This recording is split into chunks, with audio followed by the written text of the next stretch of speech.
एक तरफ अमेरिका के राष्ट्रपति डोनाल्ड ट्रंप की ओर से रूस और यूक्रेन के बीच शांति स्थापित करने की पूरी कोशिश की जा रही है। इसके तहत सोमवार को सऊदी अरब में दो महत्वपूर्ण बैठकें भी होने वाली हैं। तो वहीं दोनों देशों के बीच युद्ध भी भीषण बना हुआ है। रूस के हमलों के जवाब में यूक्रेन ने रूसी सामरिक एयरफील्ड पर बड़ा हमला किया है। इस सब के बीच यूक्रेनी परमाणु संयंत्रों पर अमेरिकी नियंत्रण का प्रस्ताव भी काफी सुर्खियों में है। ये रिपोर्ट देखिए। यूक्रेन युद्ध में शांति के दूत की भूमिका निभाने वाले राष्ट्रपति डोनाल्ड ट्रंप के यूक्रेन के परमाणु संयंत्रों की कमान अपने हाथों में लेने का प्रस्ताव जाने अनजाने में अमेरिका को युद्ध का भागीदार बना सकता है। दरअसल बुधवार को यूक्रेनी राष्ट्रपति ज़ेलेंस्की के साथ हुई बातचीत में उन्होंने सुझाव दिया कि यूक्रेन के अहम ऊर्जा संयंत्रों की सुरक्षा सुनिश्चित करने के लिए उनका स्वामित्व अमेरिका को सौंप देना चाहिए। इसे एक दिन पहले ट्रंप ने रूस के राष्ट्रपति व्लादिमीर पुतिन से चर्चा की थी। ध्यान देने वाली बात यह है कि यूक्रेन के ज़पोरिज़िया परमाणु संयंत्र और इसके इर्द गिर्द रूस का नियंत्रण है। अगर ऐसा होता है तो निकट भविष्य में रूस की भिड़ंत अमेरिकी सैनिकों से हो सकती है। जानकार आशंका जता रहे हैं कि अगर ऐसा होता है तो कहीं निकट भविष्य में रूस और अमेरिका आपस में ही न भिड़ जाएं। वहीं ज़ेलेंस्की ने भी पुतिन के सीमित संघर्ष विराम पर सहमति व्यक्त कर दी है। ट्रंप के साथ बातचीत में राष्ट्रपति पुतिन ने यूक्रेन के ऊर्जा संयंत्रों पर 30 दिनों तक हमला न करने का भरोसा दिया था। हालांकि इन आश्वासनों के बावजूद दोनों देश पिछले 2 दिनों से एक दूसरे के ऊर्जा संयंत्रों को निशाना बना रहे हैं। अच्छी बात यह है कि इन अड़चनों के बावजूद रूस और अमेरिका अगले दौर की बातचीत के लिए सोमवार को रियाद में फिर बैठक करेंगे। क्रेमलिन ने कहा है कि अंतर्राष्ट्रीय मामलों की संसदीय समिति के प्रमुख और रूसी सुरक्षा एजेंसी के मुखिया रूस की तरफ से बैठक में भाग लेंगे। इसके अलावा यूक्रेन के प्रतिनिधि भी सोमवार को ही सऊदी अरब में अमेरिका के साथ बैठक करेंगे। ये बैठक रूस अमेरिका की बैठक से इतर होगी। उधर यूक्रेन के मुद्दे पर ब्रसेल्स में यूरोपीय देशों के नेताओं की 2 दिवसीय बैठक चल रही है। बैठक को संबोधित करते हुए ज़ेलेंस्की ने अपने सहयोगियों से तोपखाने की खरीद के लिए कम से कम 5 बिलियन यूरो के पैकेज को मंजूरी देने के साथ ही रूस पर और अधिक दबाव डालने का आग्रह किया। साथ ही उन्होंने कहा कि रूस को संघर्ष विराम तक पहुंचने के लिए अपनी गैर जरूरी मांगों को छोड़ना होगा। बैठक में हंगरी को छोड़कर सभी सदस्य देशों ने यूक्रेन को सहायता जारी रखने का समर्थन किया। यूक्रेन को लेकर लंदन में भी एक अहम बैठक हो रही है। यूक्रेन के लिए प्रस्तावित शांति सेना का समर्थन करने वाले देशों की इस बैठक की ब्रिटेन मेजबानी कर रहा है। माना जा रहा है कि इस बैठक में 20 से अधिक देश शामिल हो रहे हैं। कहा जा रहा है कि वेस्टर्न अलायंस की यह शांति सेना ऑपरेशनल स्टेज की ओर आगे बढ़ेगी। संभावित गठबंधन के वरिष्ठ सेना अधिकारी इस योजना के व्यवहारिक रूप से लागू करने के मुद्दों पर चर्चा कर रहे हैं। और इस खबर पर बात करने के लिए हमारे साथ जुड़े हुए हैं पूर्व एम्बेसडर SR तायल, विदेशी मामलों के जानकार हैं। तायल साहब, बहुत बहुत स्वागत है आपका हमारे इस कार्यक्रम में।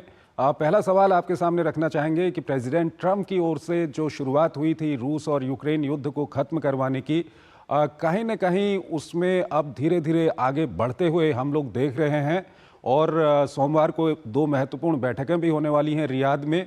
क्या कुछ अभी तक जो कुछ हुआ है उसका कैसे आप विश्लेषण करेंगे? देखिए, यूक्रेन रशिया का जो युद्ध था उसमें शायद 4 लोग शामिल थे।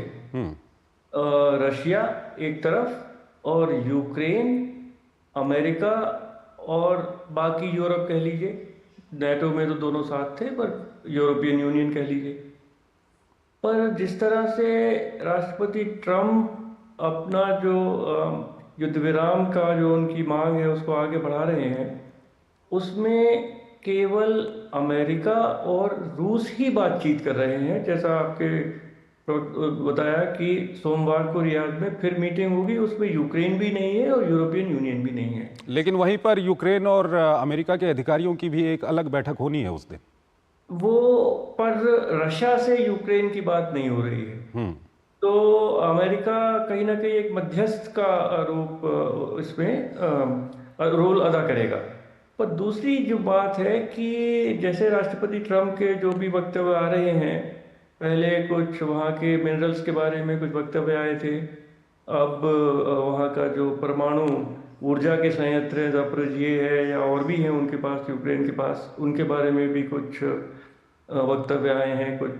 तो अमेरिका क्या चाहता है यूक्रेन से हम्म। कि जो भी युद्ध विराम होगा उसकी क्या रूपरेखा होगी, क्या बॉर्डर्स कुछ रूस पीछे हटेगा नहीं हटेगा, या जहां वो हटेगा क्या वो इलाका अमेरिका कंट्रोल करेगा, कौन कंट्रोल करेगा, और उसमें यूरोपियन यूनियन के और देशों का क्या रोल रहेगा। क्योंकि देखिए लंदन में वो 20 देशों की अलग एक मीटिंग चल रही है, जी। जो नेटो में तो अब अमेरिका उनके साथ नहीं है तो नेटो की मीटिंग तो कर नहीं सकते। हम्म। तो 20 देश मिलके क्या वो यूक्रेन को किस तरह से असला सप्लाई करेंगे। कुछ बात ये भी हो रही है कि शायद अमेरिका, फ्रांस, ब्रिटेन और कुछ देश अपनी कुछ फौजें भी वहां भेज दें, वो वहां क्या करेंगे। हम्म। तो इस समय बहुत सारे चीजें हैं जिनमें जब ये चारों अपना अपना भविष्य देख रहे हैं, अपना रोल देख रहे हैं, और कहाँ ये युद्ध जाएगा वो देख रहे हैं। हम्म। वो चाह रहे हैं अमेरिका, यूरोपियन यूनियन के देश, हम्म। रशिया और यूक्रेन। और चार में यूक्रेन और यूरोप तो शायद साथ साथ है, हम्म। और कहीं ना कहीं कुछ समझौता या कुछ अंडरस्टैंडिंग शायद राष्ट्रपति पुतिन और राष्ट्रपति ट्रम्प में है। हम्म। पर भविष्य बताएगा कि अब रशिया ने जिस तरह की कंडीशंस लगाई हैं पूर्ण युद्ध विराम के लिए, वो तो मेरे ख्याल से कोई भी नहीं मानेगा, राष्ट्रपति ट्रम्प भी नहीं मानेंगे। सर देखिए, पर ये युद्ध जो है काफ़ी लंबे समय से चल रहा है, तो ऐसा तो हो नहीं सकता कि एक दिन में दोनों से बातचीत हो और युद्ध रुक जाए। लेकिन ये एक बड़ी सफलता है कि ज़ेलेंस्की की ओर से भी और पुतिन की ओर से भी ये कहा गया कि हम राजी हैं, युद्ध विराम हम करेंगे। हालांकि उन्होंने अपनी अपनी कंडीशन लगाई हैं। अब सवाल ये उठता है कि जब ज़ेलेंस्की और रूस दोनों कह रहे हैं कि हाँ हम करेंगे, हमारी ये कंडीशंस हैं, उस पर बातचीत होनी है अभी सोमवार को, यूरोपियन यूनियन का रोल आप किस तरह से देखते हैं? क्योंकि यूरोपियन यूनियन बिना अमेरिका के यूक्रेन को कितना सपोर्ट कर सकता है या करेगा? मैं समझता हूँ कि यूरोपियन यूनियन का रोल इस समय बहुत मुख्य है कि वो यूक्रेन को उकसाएगा कि अमेरिका के दबाव में ना आए। हो सकता है कि वो करे, पर फिर प्रेसिडेंट ट्रम्प बहुत नाराज होंगे। तो क्या यूरोपियन यूनियन इस स्थिति में है कि यूक्रेन की सहायता आर्थिक भी करे, सामरिक भी करे, और पूरा असला भी वहां पे यूक्रेन को दे। तो यूक्रेन भी अब इस समय लड़ाई से थक चुका है। राष्ट्रपति जेलेंस्की ने कहा कि अब वो 1 साल और नहीं लड़ सकते हैं। तो कहीं ना कहीं, जैसा हमारे प्रधानमंत्री ने भी जो इतवार को जो पॉडकास्ट किया था उसमें कहा था कि ये युद्ध की क्षेत्र में इसका फैसला नहीं हो सकता है, जैसे उन्होंने राष्ट्रपति जेलेंस्की को कहा है, और बातचीत के जरिए ही आगे बढ़ना होगा। पर बातचीत में अमेरिका इस समय जो बहुत ही एक मुख्य रोल उसका है मध्यस्थ के रूप में, और राष्ट्रपति पुतिन से तो केवल अमेरिका ही बात कर रहा है, यूरोपियन यूनियन का तो कोई बातचीत नहीं है। बिल्कुल सर, ये सोमवार को देखना होगा कि बातचीत में वहां पर क्या कुछ होता है। एक सवाल आपके सामने रखूंगा, बहुत संक्षेप में सर बताइएगा, वक्त कम है। जो प्रेसिडेंट ट्रम्प की ओर से प्रपोजल दिया गया है कि यूक्रेनियन जो एटॉमिक और न्यूक्लियर पावर प्लांट हैं उनको उनका नियंत्रण अपने हाथ में लेने का, इसको आप किस तरह से देखते हैं? ये किस तरह से रहेगा ये सब कुछ? हालांकि जेलेंस्की कहते हैं कि वो यूक्रेन की संपत्ति है, अगर अमेरिका वहां पर कुछ इन्वेस्ट करना चाहता है, इस तरह की बातचीत आ रही है। ये जो जापोरिज्जिया का जो न्यूक्लियर प्लांट है वो इस समय रशिया के कब्जे में है, और है वो यूक्रेन का। तो शायद इस पर कुछ बातचीत हो कि वो अमेरिका कंट्रोल में अपने ले ले। हाँ। और बाकी तो जो न्यूक्लियर वहां पे ऊर्जा के संयंत्र में, तो यूक्रेन, मैं नहीं समझता कि यूक्रेन वो अमेरिका को देना चाहेगा।